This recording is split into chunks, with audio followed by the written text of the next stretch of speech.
Hello, designers. I'm Dr. Shantae Bishop, CEO of Design Her Label, where I help diverse women entrepreneurs turn their creative genius into bankable branding strategies.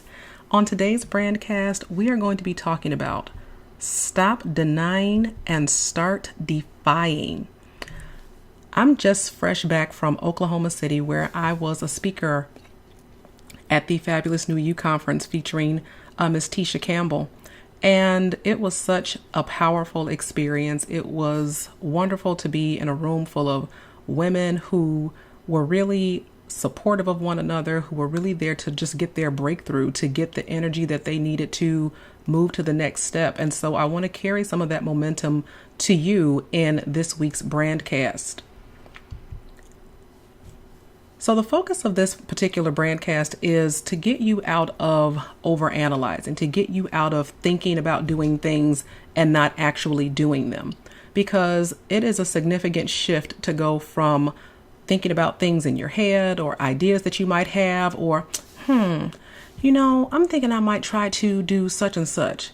Yeah, I should try to do that. And then leaving it right there in your head, never telling anybody what you're planning to do, never securing the resources that you need to actually get it done. So it's time for us to stop thinking and start doing. One of the speakers at the conference, her name is Miss Shalina Diva. Shalina Diva, she said, it's time to stop reading for information and start reading for transformation, because sometimes we can fool ourselves into thinking, oh, I'm just gathering information or I'm just getting more details. And don't get me wrong, you absolutely need a plan before you can go out there and execute.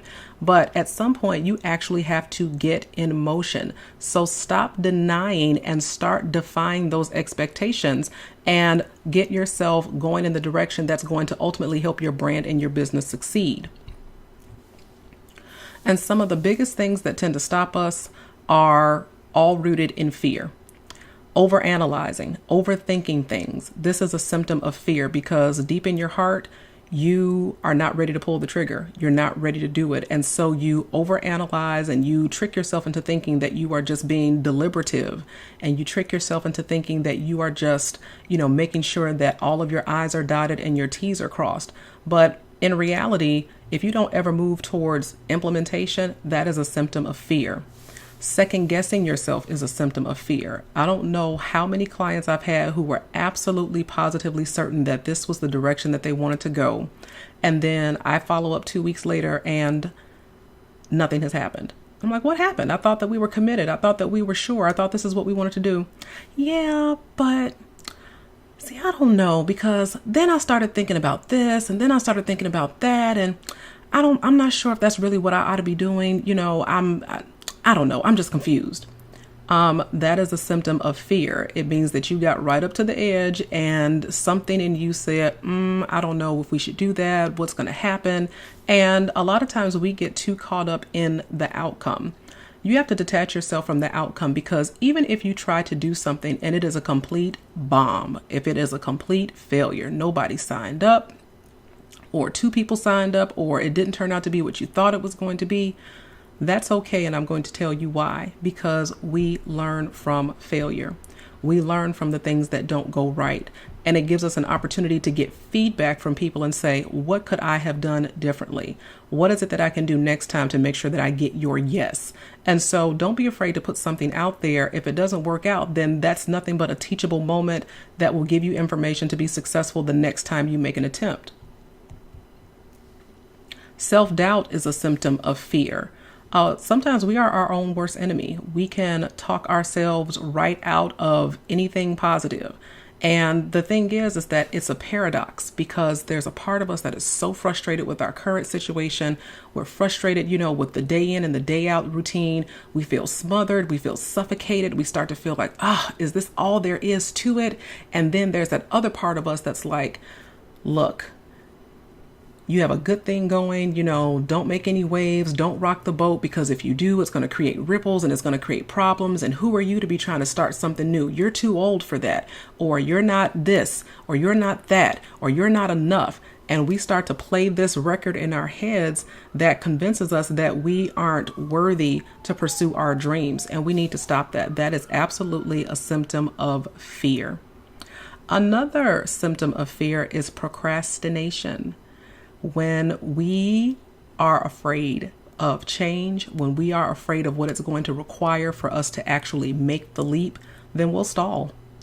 We'll say, I'll do it tomorrow, or I'll do it next week.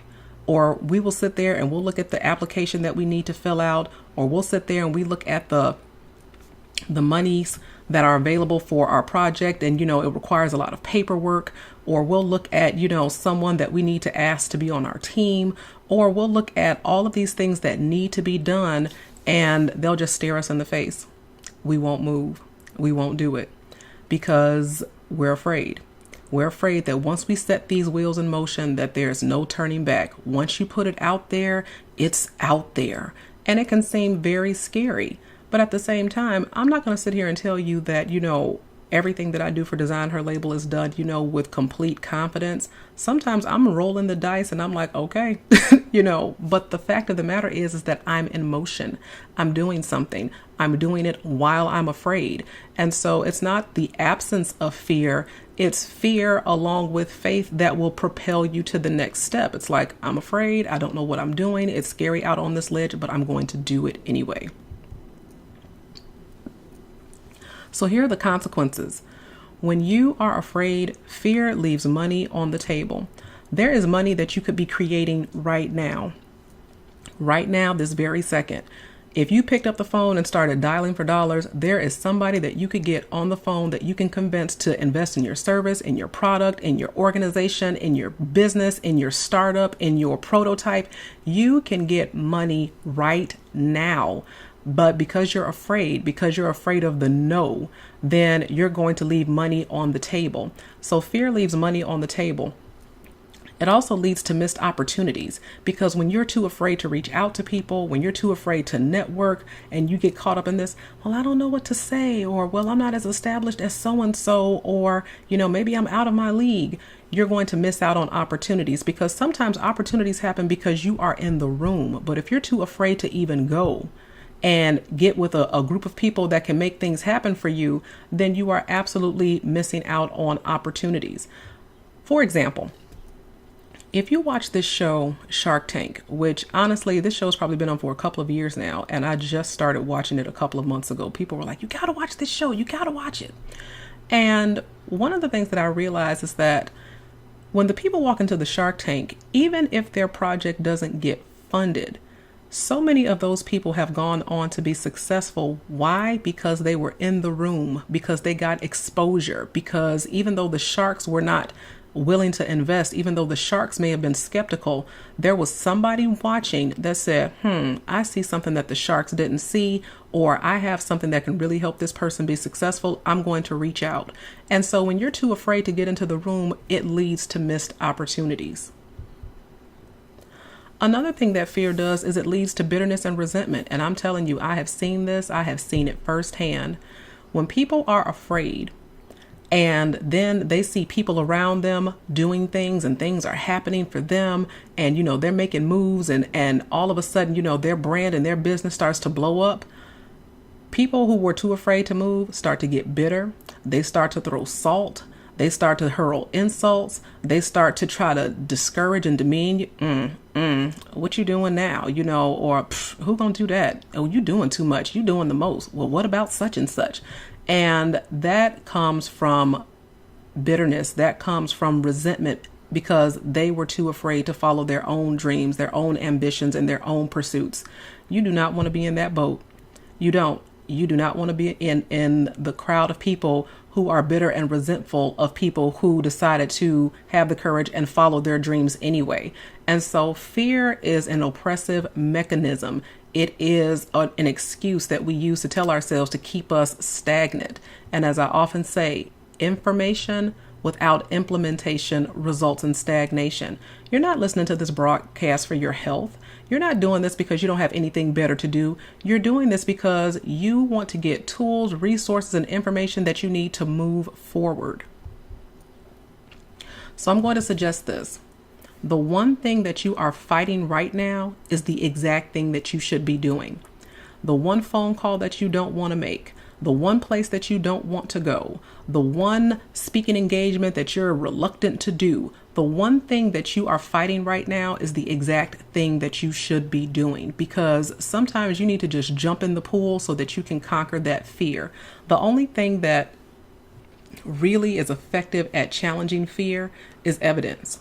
Because fear is rooted in skepticism. Fear is rooted in I don't know. Fear is rooted in doubt and uncertainty. So the only way to combat that uncertainty is with evidence. You need evidence that will shut down the voice that says nobody's going to sponsor you, nobody's going to invest in you, nobody's going to like that idea, nobody's going to come to your program. You need to shut that down with evidence to say, see, you were wrong because I did it and people did show up. People did invest. People did come out to sponsor my event. People did, wrap their arms around my brand and my business. You need evidence to refute the doubts in your head. And so whatever that thing is that you're fighting right now, that is the exact thing that you need to be doing. And you might say, well, Shantae, what if they say no? Then keep asking. Keep asking until you get a yes. That's how that works. Be persistent. You're not going to always get, the doors of heaven and the windows of heaven flown open on the very first try. If at first you don't succeed, literally try again until you get the yes that you want. And sometimes we have these personal challenges to overcome. So me personally, even though nobody believes this, I am an introvert. Believe it or not, I'm like a quiet soul, except for when I'm teaching or when I'm speaking or when the camera is rolling. But, for all intents and purposes, I tend to be in my head quite a bit. And so it is completely beyond my comfort zone to reach out to people. It's completely beyond my comfort zone to ask for help. But as an introverted person, I can give you this advice. If you're an introvert, you need to be making connections. You need to be building relationships. You need to pick up the phone and actually talk to people and stop hiding behind email, because, email is somewhat detached in some ways. It means that, there's a distance. But when you get voice to voice, person to person, that is completely beyond your comfort zone. And there are studies that have shown that people who are extroverted tend to make the most money because they're not afraid to make connections. They're not afraid to benefit from the energy that comes from being in the room with other people. They're not afraid to, follow up. And so if you're an introvert and you're thinking, see, that's not my character, see, I really don't do that, I'm kind of shy and I hang in the background, that's going to kill your business. So you need to learn how to make connections, build relationships, pick up the phone and talk to people and come out of that comfort zone. Otherwise, your business is going to be stagnant, because at the end of the day, you need people to invest in you. In order for your business to grow, you need for there to be some growth capital. And that doesn't happen when you're too afraid to get out there and say what you're about, because if you can't sell it, then who can? And if you're an extrovert, you tend to be on the opposite end of the spectrum. And so you don't mind, shaking hands and talking to people and having all of this energy and connecting. But at the same time, sometimes being an extrovert can cause you to go too fast. So if you're an extroverted person, you need to slow down. You need to have a plan and you need to execute. And even though that might seem uncomfortable because it's like, I'm too by myself, I'm too in my head, I'm too, alone in this endeavor. You actually need to sit down and be clear on what your vision actually is before you can tap into your strength and get other people to invest in it. So slow down, plan it out, and execute. And do it alone. Sometimes when you're extroverted, you depend too much on other people's opinions, and you can get so many opinions that you wind up confusing yourself. So sometimes you need to get crystal clear on what it is that you need to do. And when you get clear on what those ideas are, I would say bounce them off of one, maybe two people, just to get, a couple of perspectives in case you have any blind spots that you don't see. But don't be afraid to do things alone. And you need to reduce distractions.